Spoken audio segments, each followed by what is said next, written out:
Деца, днеска съм донесъл 9 пиленца, от които 8 черни и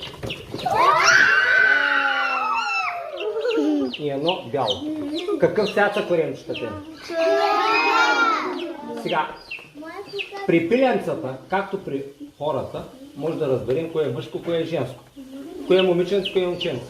При тях се личи от крилцата, от тези пера, може да се разбере кое ще стане пиленце мъжко, петле и кое ще стане такова. Няма нищо страшно, не се гледа. С какво храни пиленцата? С какво храни пиленцата? Това, което вътре е смляно, се казва смески. Казва се смески, защото се смесват различни видове зърна. Има жито, царевица, ечемик, смелят са вътре, слагат се и добавки и когато се смели, храната става пълноценна и те се порастват много бързо. Теодора, нормално е. Всяко животно, което се храни, отделя изпражнения. И животните, и хората. Охлюва, големите животни също. Няма как да няма.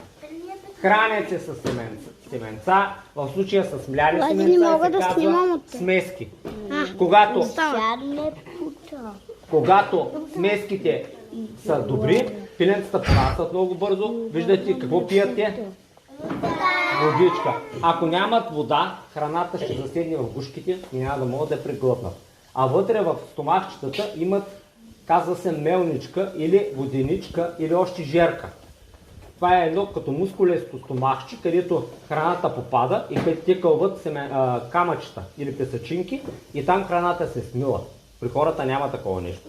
Но понеже животните се хранят с семена, затова. Семих, те са свили, защото се оплашиха от вашите викови. Ако бяхте послушни, щяха да си играят, да си кълват, но вие се развикахте, сякаш сте видяли динозавър. Не сте виждали пиленца сякаш. Тези пиленца са долу-горе, са на около седмица и половина. Не дей да бягаш, Теодора. Ако ти е страх от пиленцето, няма да гледаш. Ето вижте крилцата им как са различни. Няма да ви изяде. Ами да, това е малко пиленце. Няма нищо. Така. Какво ще стане от тях като пораснат? Петли и кокошки.